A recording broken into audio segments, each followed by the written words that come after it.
看你们能撑多久。李广，冲霄陨星剑。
小玲，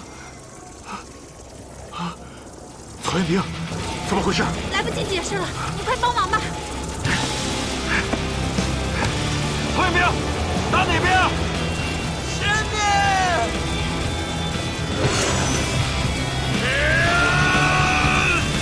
都让开！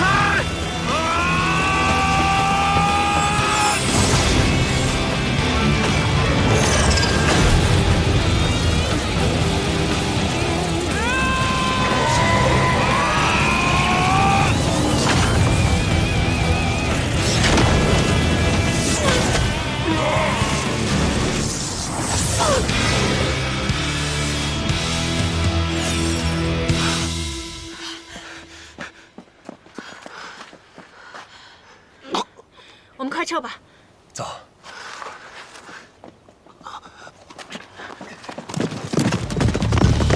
撤！撤！撤！撤！撤！撤！撤！撤！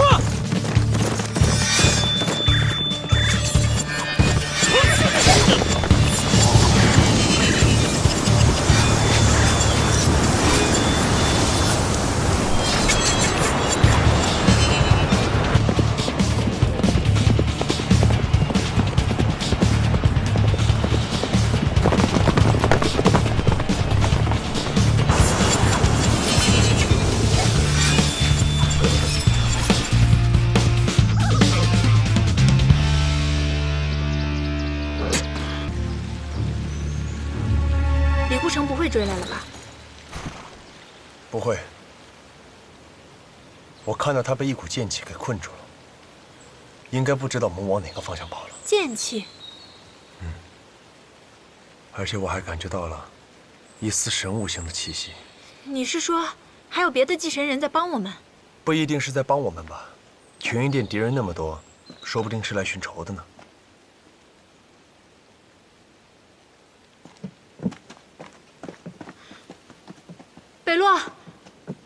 你腿怎么样了？对不起啊，刚才事出紧急，你不要怪我啊。嗨，我们门司令是什么人呢？超强元神力，那伤口早就好了。你还是赔别人一条裤子。我干嘛赔裤子啊？是你让我扎的。那我让你扎你就扎呀。我不既然你听跟夏玲已经没事了，我就先走了。哎，北路，我们俩来这雷泉街，是专程来找你的。专程来找我？为什么？这件事情说来话长，要不咱们坐下，慢慢说。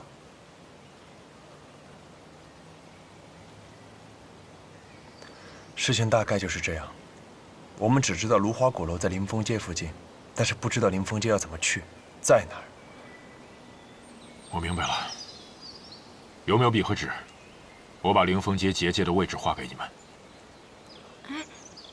哎，我有，不过是这种笔，你看行吗？来，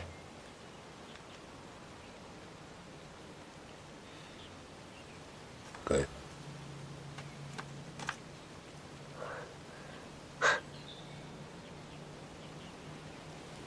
谢谢你，北洛，我就知道找你准没错。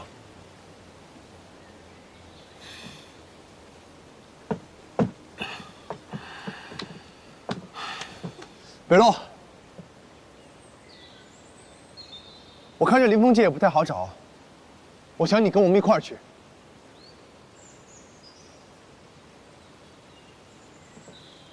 北洛，还有什么事？没事就不能找你了吗？你到底是怎么了？当初从雨林街分开的时候，你不还好好的吗？现在才过了几个月，你怎么变得那么颓废了？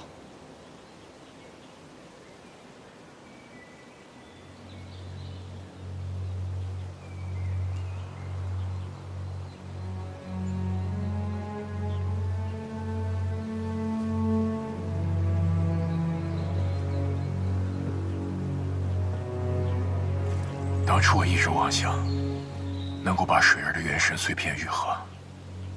水儿的元神碎片？那这个是？这是能够搜集和保存元神碎片的宝物——心灵瓶。那就是说，水儿或许还有救。那你更应该振作起来，我们一起帮你救水儿。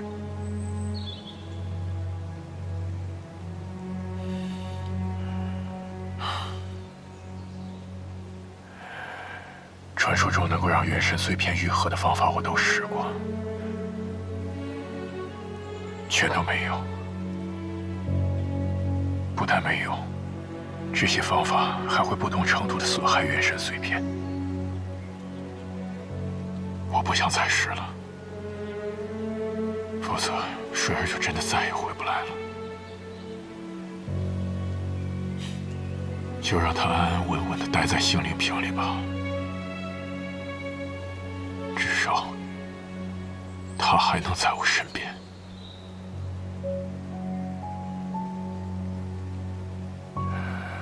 我的人生结束了，雷泉街是我找到水儿元神的地方，就让我在这里自生自灭吧。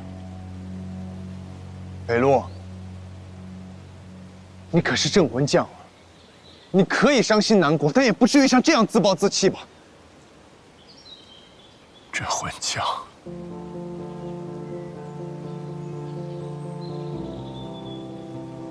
菩提街几千个邻人，还有水儿，他们全都死了，只有我还活着，无耻的活着。要不是我倾心难孕妇，让他有机会入侵，他们怎么会死？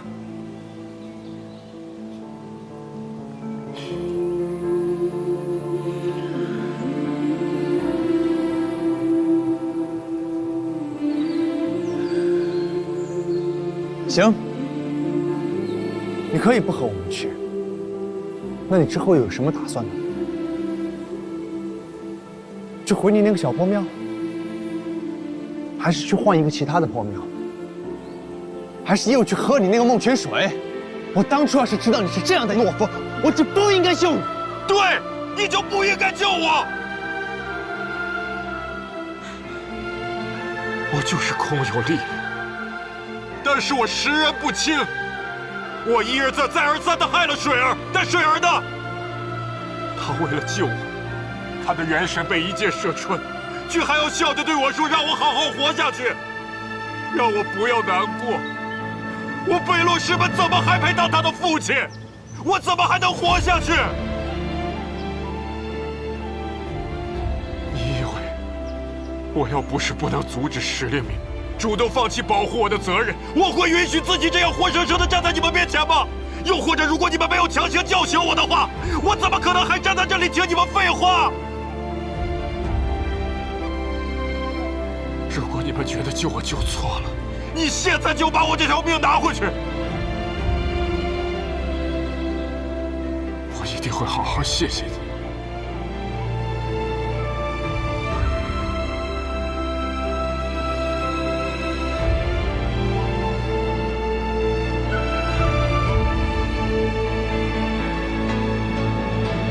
不肯动手，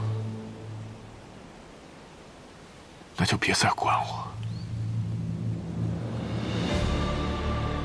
我要去买酒了。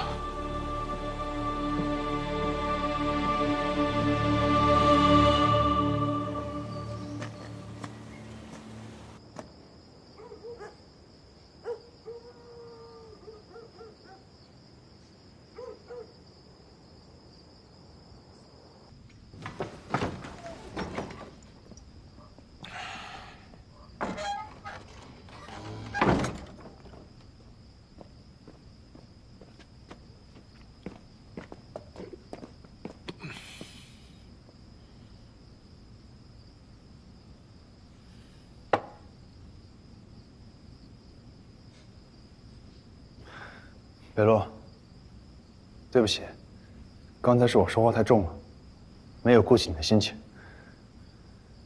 我以酒赔罪，自罚一壶。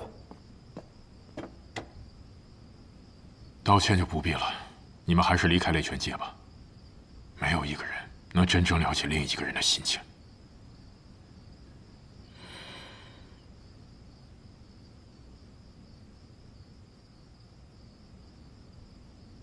你的心情我确实不能完全理解，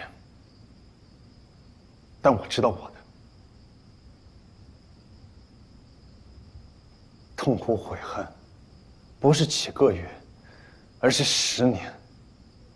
要不是我知道我老婆现在还活着，一直被困在芦花果楼里，我恐怕这一辈子都会以为是我害死了她。但是我也记得，老妈曾经跟我说过的那句话。她说：“你的信任和善良没错，是他辜负了你。”我也正因为一直记得这句话，之后我再怎么悔恨，我都忍住了，不让痛苦吞噬我。我把所有的精力全部放在了如何变强上，强到可以做到像老妈说的那样，不再让类似的事情发生。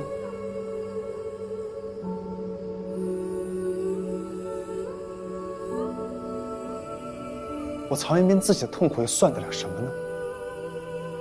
我明明有一个那么好的老妈，我就应该好好活着，才对得起她。北洛，你说水儿为了救你，元神被乱箭射穿，却还笑着对你说让你不要难过，好好的活下去。我要是有一个那么好的女儿，我就算痛苦的多1秒钟都熬不过去。就算全世界的人都说我不配活着，我也会咬着牙拼了命的好好的活下去，让水儿不要难过。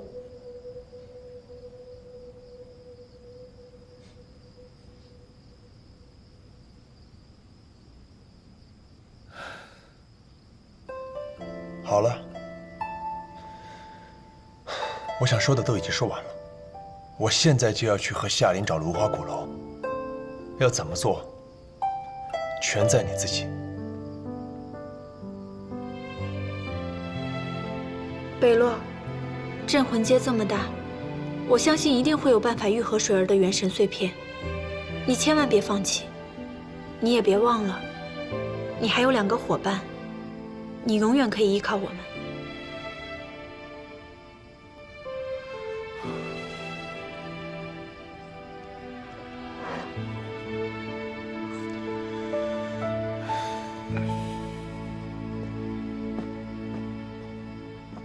2位客官，请留步。刚才我好像听见了芦花鼓楼啊。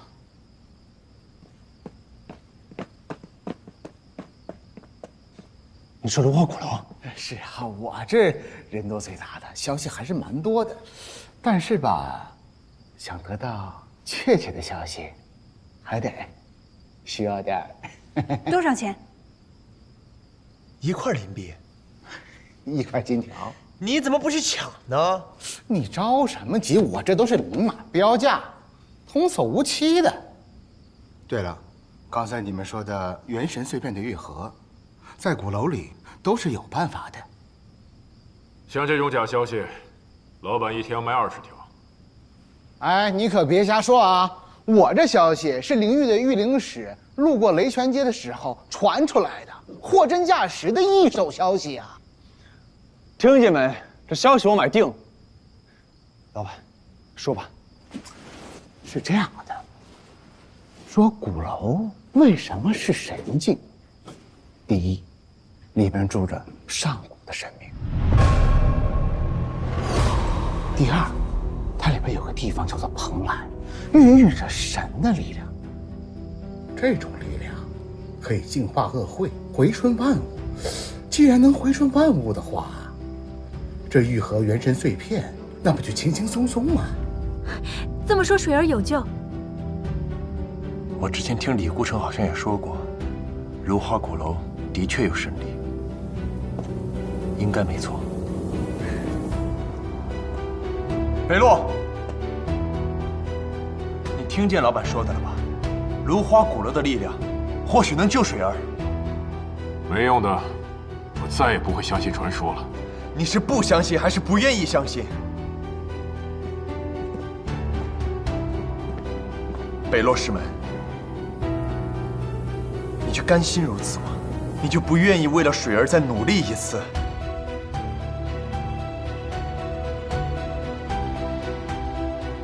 水儿救你，难道就是让你这样颓废堕落的吗？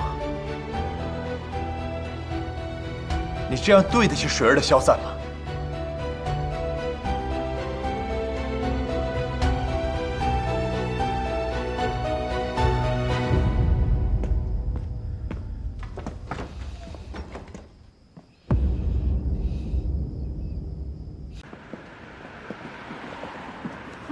随便租辆算了，反正能开到结界口就行呗。哎，话可不能这么随便乱说，万一让里边的人给听见了，等会儿觉得我们不懂，存心坑咱们。那怎么办啊？你来。哼，我告诉你，只要是这带轮子的东西，我都懂。嗯，看我的。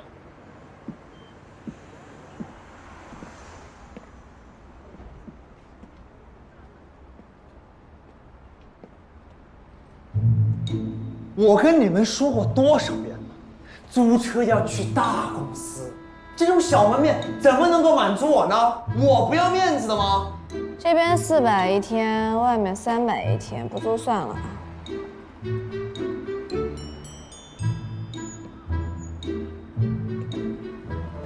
280一天，不行。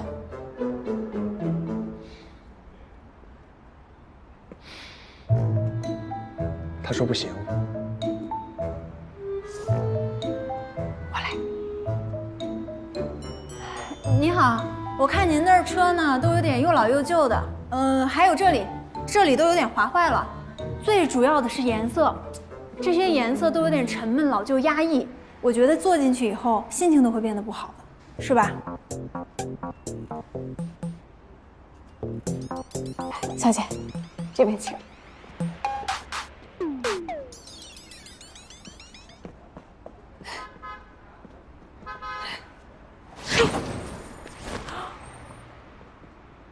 小小姐，你是真的懂车，说的句句在理，比刚刚那男的强太多。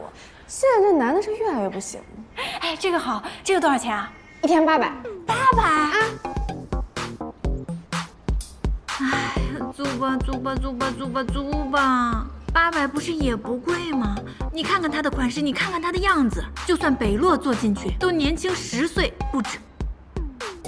哎呀，你说咱们赚钱干嘛的？不就是要花吗？租吧租吧租吧租吧租吧租吧。租什么呀？啊，北洛，你快管管他吧，他都已经疯了都。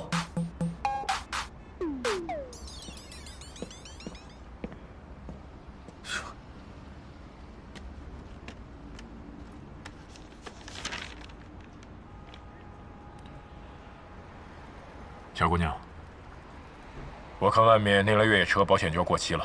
再说你们现在是淡季，生意不太好做。这样，一口价800一周，有问题吗？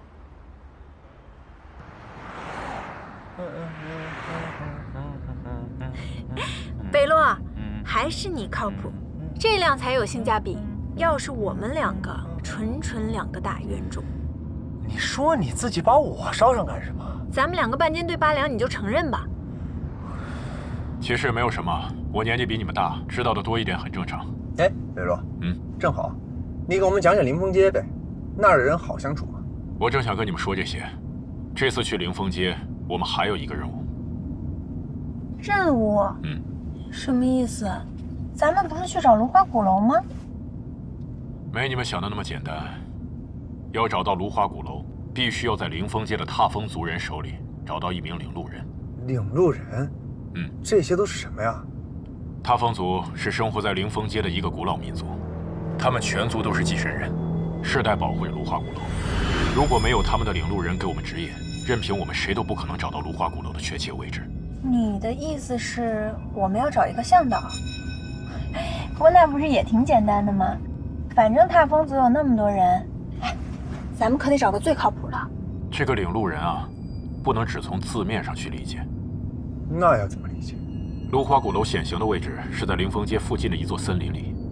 为了保护鼓楼不被世人侵扰，所以踏风族的祖先在这座森林里施加了一种障眼法术，不让人看见鼓楼。而这个法术又和踏风族的人血脉结契，只有被选中的人才能通过咒语来解除这道法术。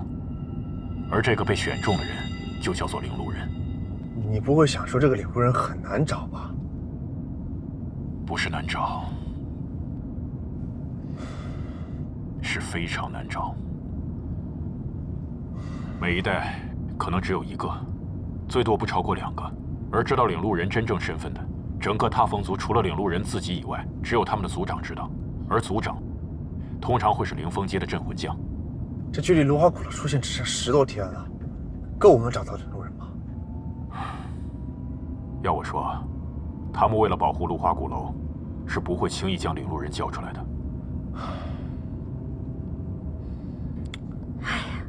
我是觉得，凡事没有绝对嘛。我相信我们肯定能找到领路人的。你有计划？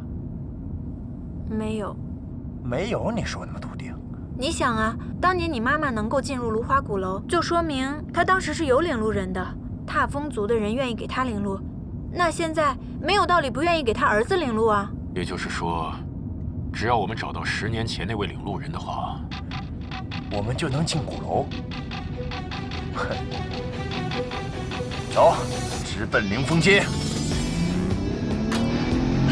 你着什么急啊？怎么加速也不说一声？是啊，急也没有用。我们去临风街之前还要去另外一个地方。还有个地方？哪儿啊？来，前面左拐。得嘞。就是这里。我们来这儿干什么呀？临风街的结界在一座山顶上，所以要买些登山装备，爬上去。爬上去？你有问题吗？没问题。欢迎光临，有什么可以帮你们的吗？啊，你好，我想买一些登山装备。啊，好，这边请。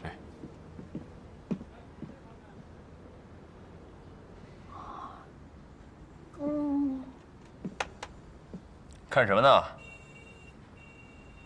噔噔，这个是网红款，最近大家露营拍照都用它，我们也买吧，我也想发。发什么？小蓝书。小蓝书是什么？你连小兰叔都不知道，你真的太土了。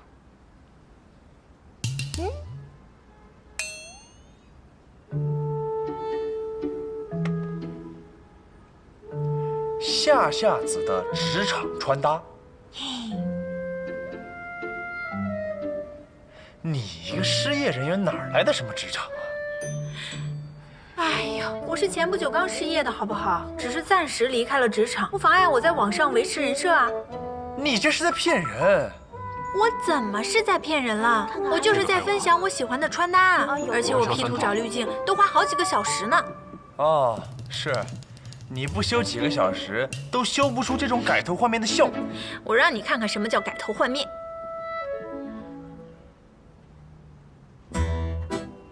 1、2、3，好看。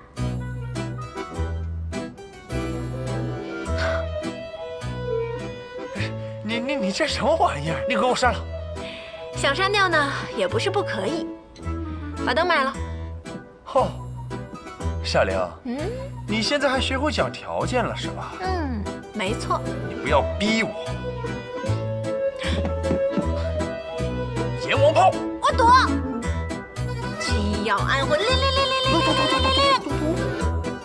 啊，全躲过，不像我。冥王破军印，躲。少侠好武功啊！绝招困龙活捉。别玩了，东西都买好了。夏玲，你要的灯。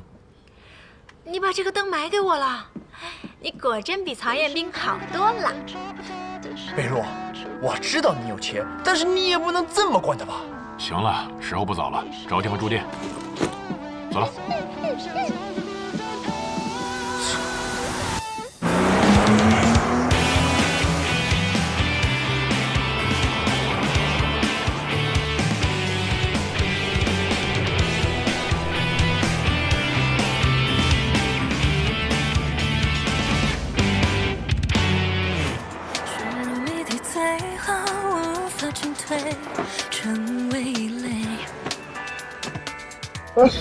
你是不是昨天晚上睡觉没关空调啊？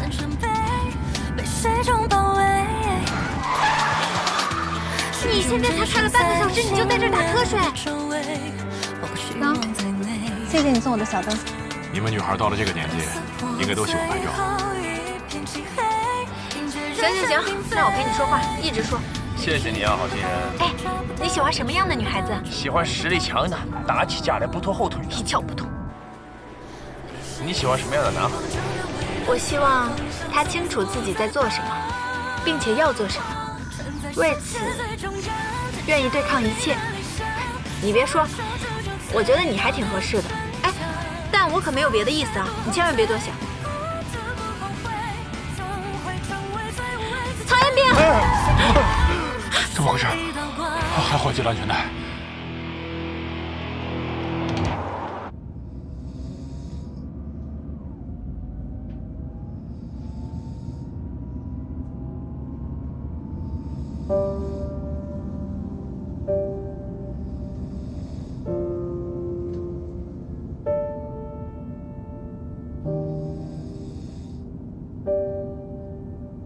你爸爸以前是镇魂将。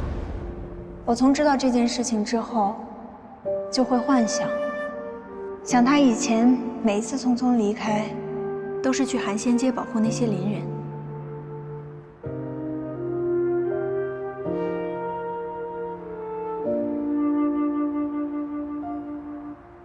那，你怪他吗？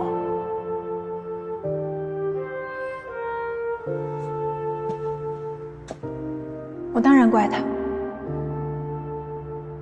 但只是他离开的那一瞬间而已。因为我知道，从下一刻，我就会开始想他，很想很想，直到再见面为止。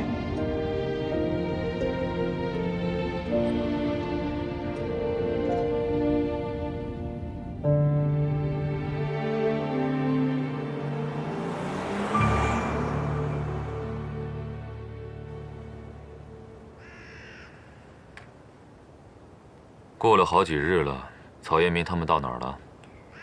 正在前往凌风街的路上。离鼓楼越来越近，很好。首领，我只担心一件事。何事？领路人。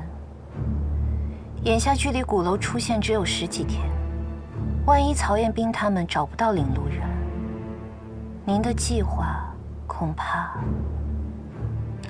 凌风街的镇魂将叫颜灵玉是吗？是。此人虽然不好打交道，但只要是人，都有软肋。您的意思是？听说凌风街向来不太平，踏风族人不时会遭到劫掠。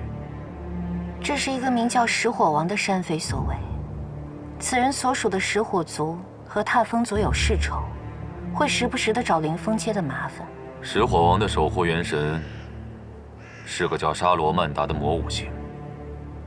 踏风族天生元神力微弱，这石火王势必是颜灵玉的一块心病。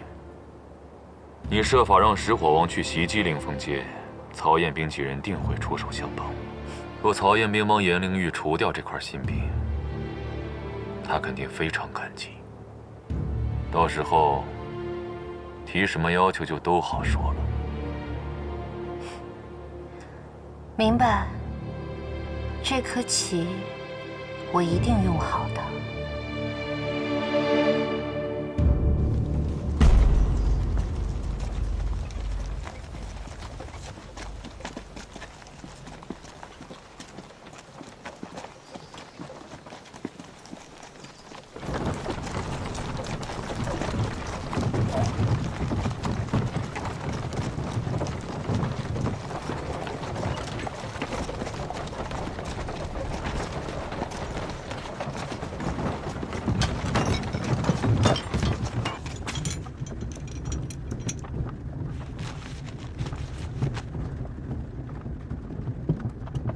这趟出门所带的赤玉全被排出了高价，比去年翻了1倍还多。等回到凌风街，将军一定会……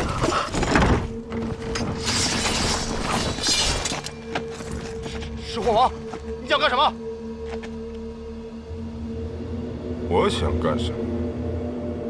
我只不过是过来遛遛我的狗而已。沙罗曼达！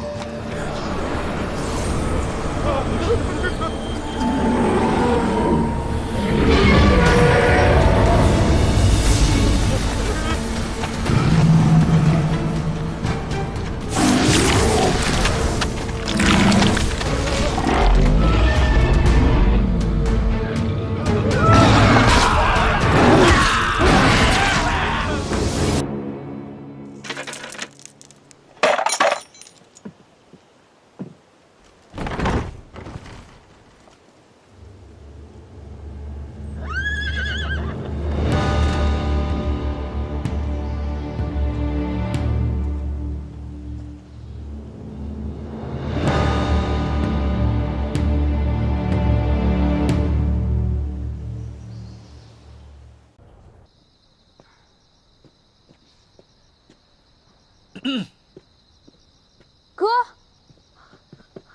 你回来了。那个王某，放心吧，已经解决了。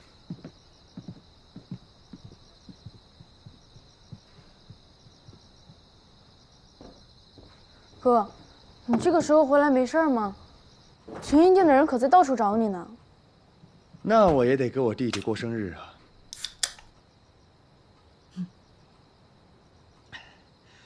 我跟你说，这个蛋糕可是我专门在网红店里买的，排了好久的队呢。噔噔，生日快乐！嘿嘿，怎么样，哥？你看，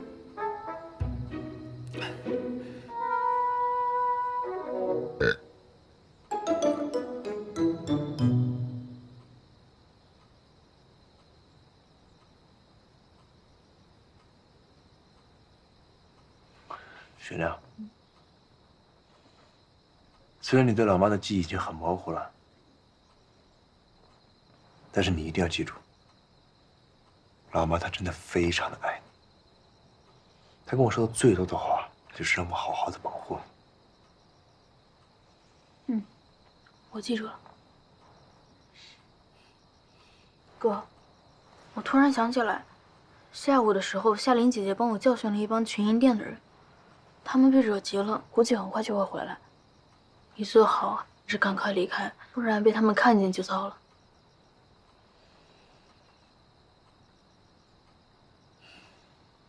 好，那你要好好看家，哥就先走了。放心吧，罗刹姐有我呢。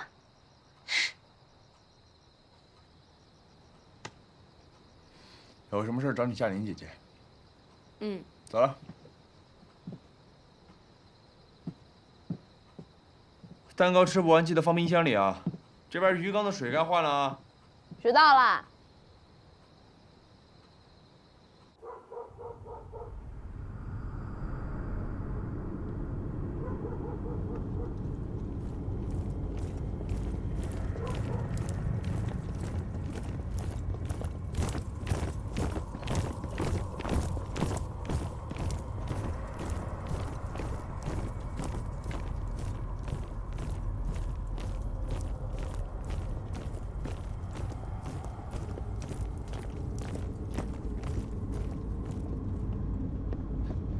谁？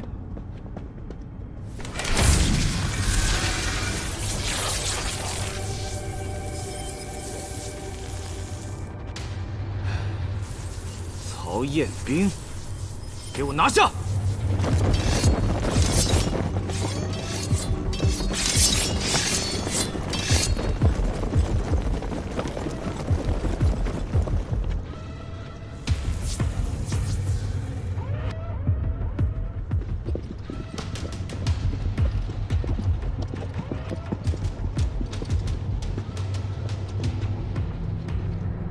你果然回罗刹街了，胆子不小嘛！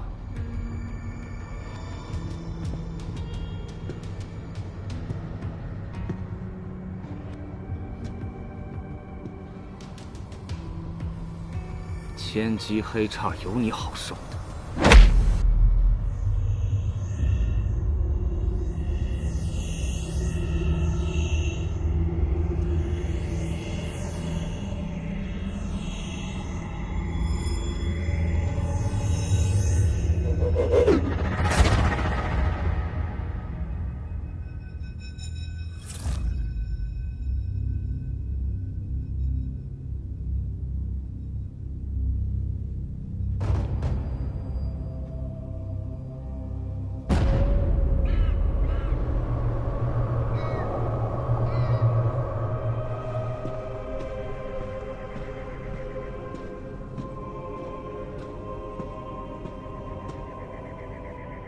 首领，一切顺利。曹彦兵听了王猛的话，已经自投罗网，被抓去了千机黑叉。很好，花絮总算要开始了。据说这千机黑叉极其凶险，万一曹彦兵出不来了，岂不是坏了我们的计划？玄马，不是据说，而是事实。这千机黑叉通体皆由灵界最坚硬的恶兽铁豪的躯壳建造而成，是整个镇魂街最固若金汤之地，四周皆为熔岩，气温极高。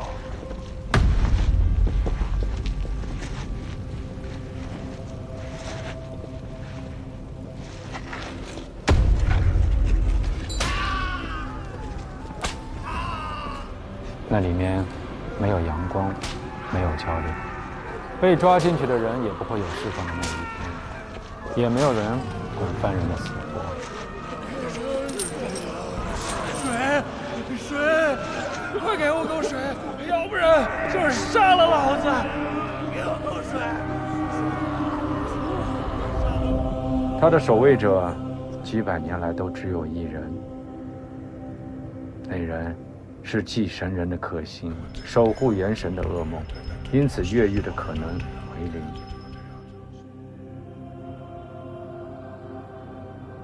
哦，错了，是几乎为零。这么说，曹彦斌岂不是铁定出不来了？这怎么行啊？首领的计划可是要用到他的武神区啊！玄马说的没错，我的计划需要曹彦斌。程峰也说的没错，这千机黑叉固若金汤，有进无出。可是这曹彦斌，如果连千机黑叉这一关都过不了，我要他有何用？更何况，他也得亲自进入千机黑叉一趟，才能知道他的母亲过去到底发生了什么事。群英殿新犯送到，镇狱童子速来收押。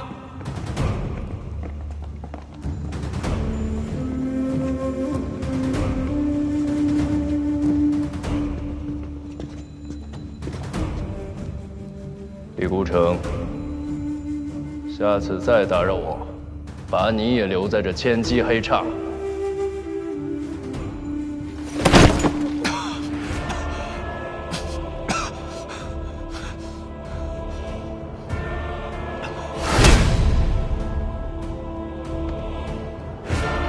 很好，收了这么多武器，终于来了件趁手。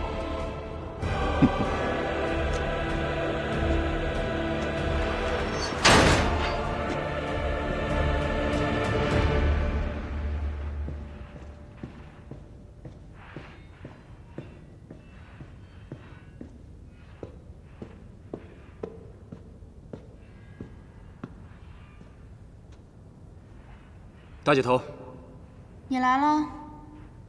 听说你昨晚成功抓到了曹彦斌，干得不错。这是末将分内之事，也是因为突然有线索出现。亲手交给镇狱童子了？是，我亲眼看镇狱童子将曹彦斌收押的。只是那镇狱童子嚣张傲慢，一些收押的公文都未办理，就把我们晾在一边，似乎未在进行看守。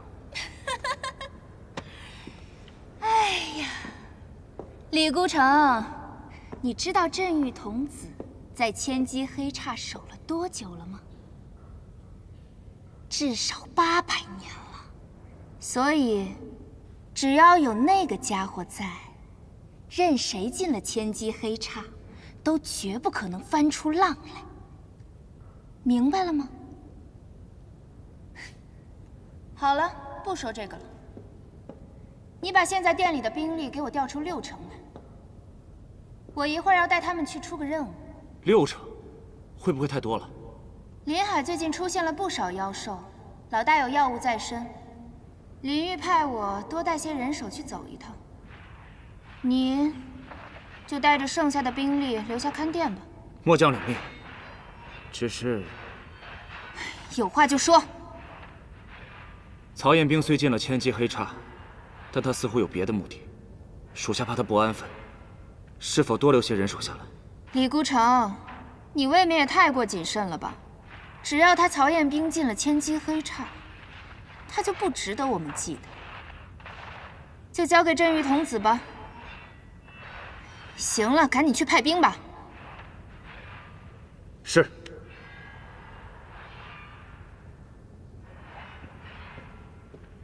Game over。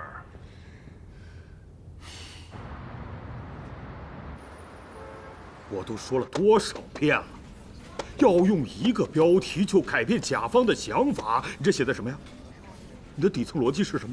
上层设计是哪儿？最终交付的价值是什么？过程中的抓手在哪儿？要保证如何保证回答的闭环呢？我毕业的时候，上一趟厕所能写这样的 PPT 写8个，你呢？一个 PPT 上8次厕所，我在办公室都给你数着呢。你要干什么呀？你毕业多久了？3个月了吧？该适应了，怎么还听不懂人话呢？你是不是该反思一下自己的学习能力了？你得去拥抱环境，不能让环境去拥抱你。我从来就没见过你这么差的毕业生。改吧，重新改。可是老板，这个明天就要了。你还知道明天要？所以让你今天晚上通宵改呀？难道让我明天啊，一边请你喝茶一边改吗？真是气死我了！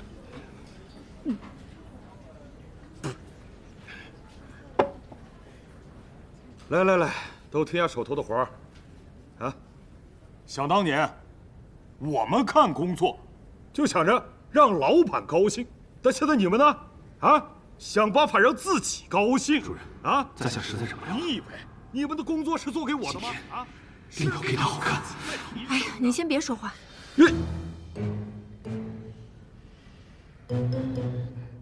顶嘴是吧？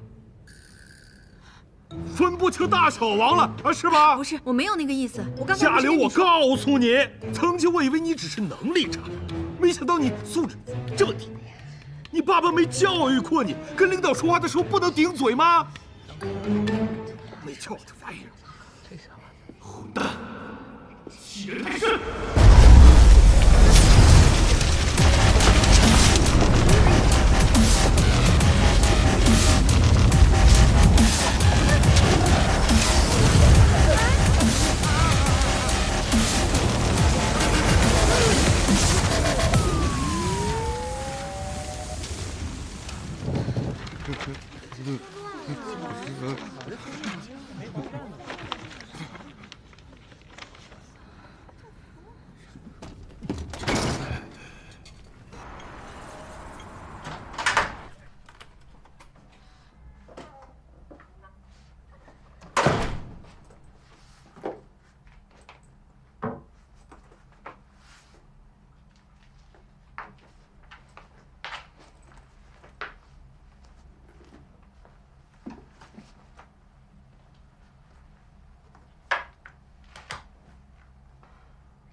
看来这里就是千机黑茶了，太好了。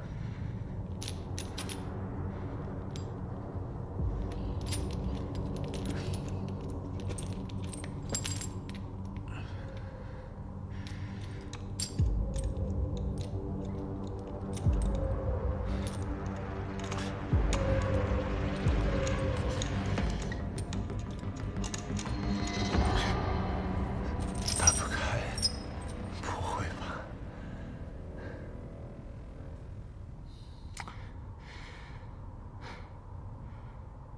老妈，你是不是故意耍我？明明就是按照你教的方法做的，这锁完全没有松动嘛。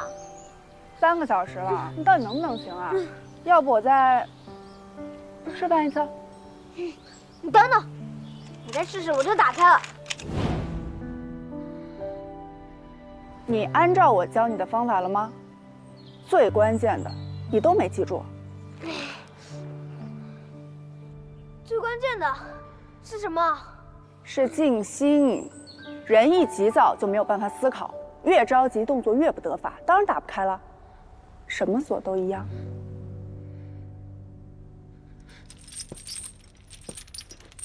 首先，深呼吸，就当全世界只有你和这一把锁。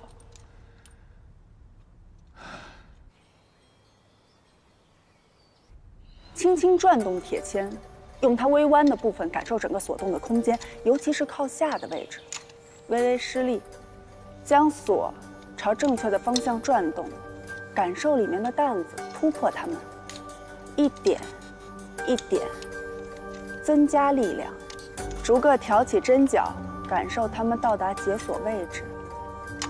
安静，再安静。当你安静到可以听见自己心跳的时候，就没有什么锁可以困住你。然后你会感觉到轻微的松动，听见极微弱的一声咔嚓。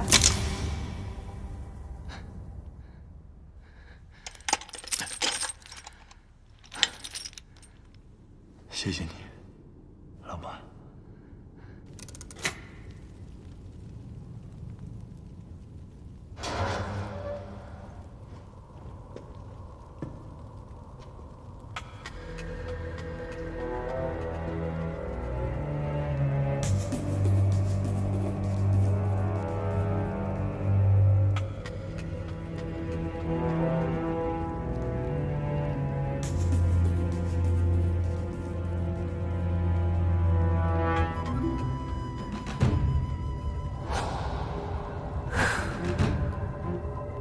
水，我要水！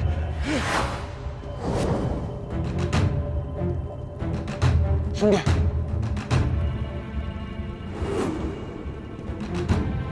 兄弟，是疯了。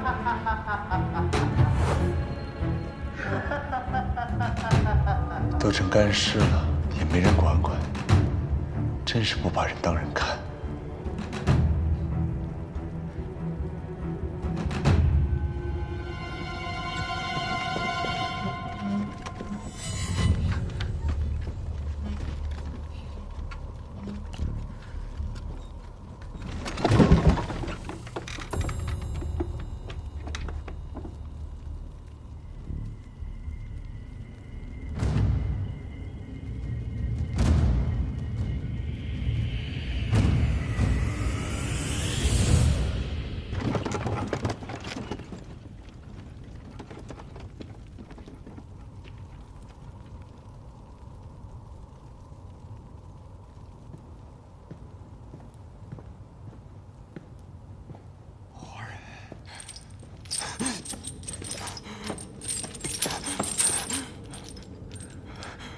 你是谁？我是谁不重要，正好我想向你打听一件事：被抓来这儿的人里，有没有一个叫唐笑笑的人？被抓了？对啊，我就是被抓来的呀。已经5年了，7年，我不记得了，我不记得了，我不记得了。没事，打扰了。小高，你能跟我说会儿话吗？我的守护元神被这个锁神石锁着，我已经很久没有跟人说过话了。这以前还有些动静，现在估计全都死绝了。你跟我说会儿话吧，你跟我说会儿话吧。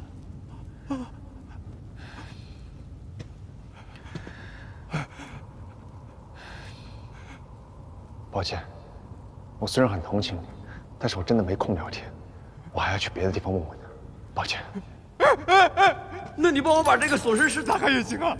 你能从外面跑进来，一定能开救的，是不是？我只想跟我的守护元神说会儿话，求你了。那好吧，你别再张扬了。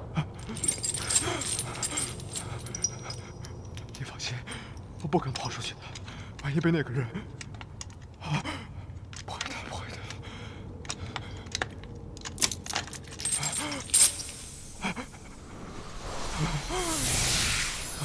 我的元神也回来了。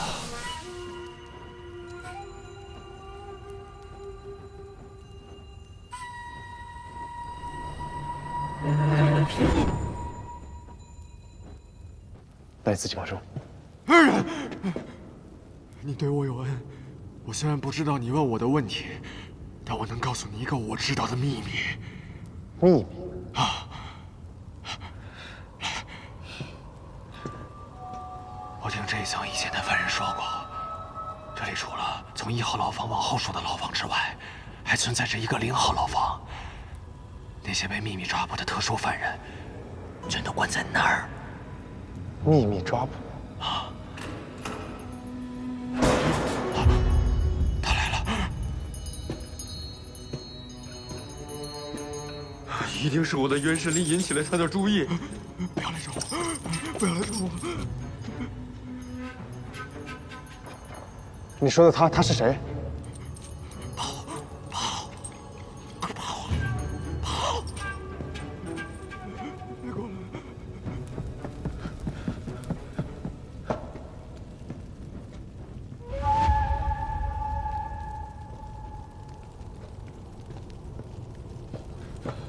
别跑了，缩头乌龟！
还可以。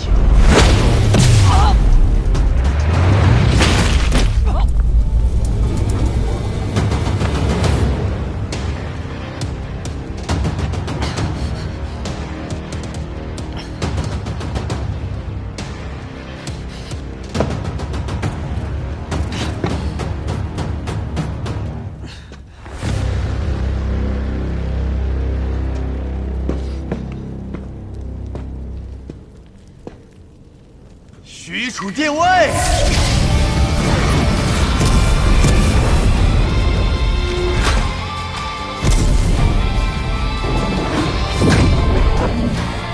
2个守护元神，你是武神区啊，有意思。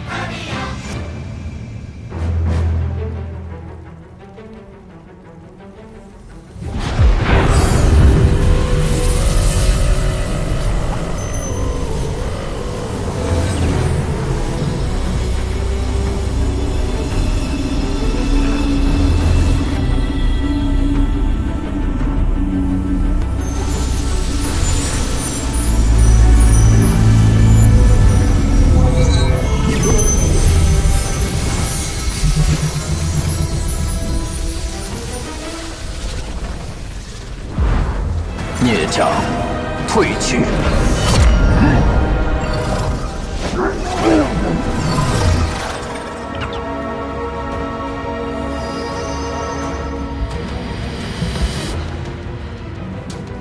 我宰了你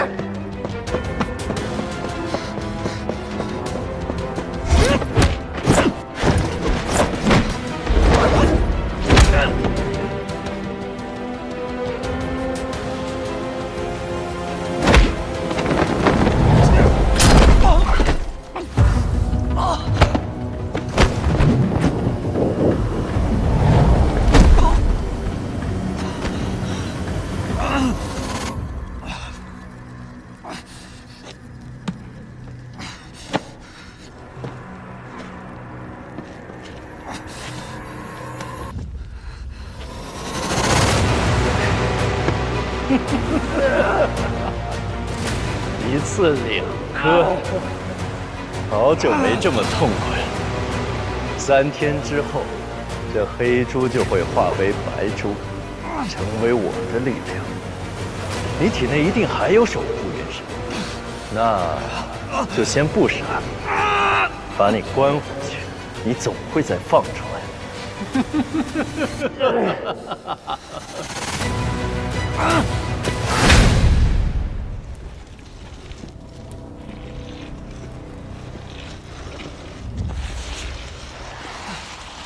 你是个有趣的家伙，你跟他们不一样。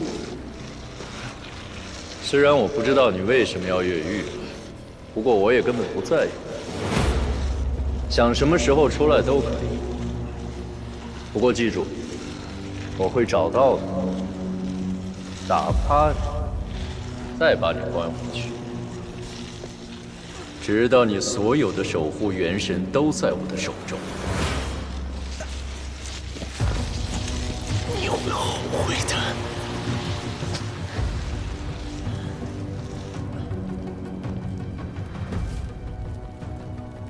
千机黑叉，还没人这样跟我说话。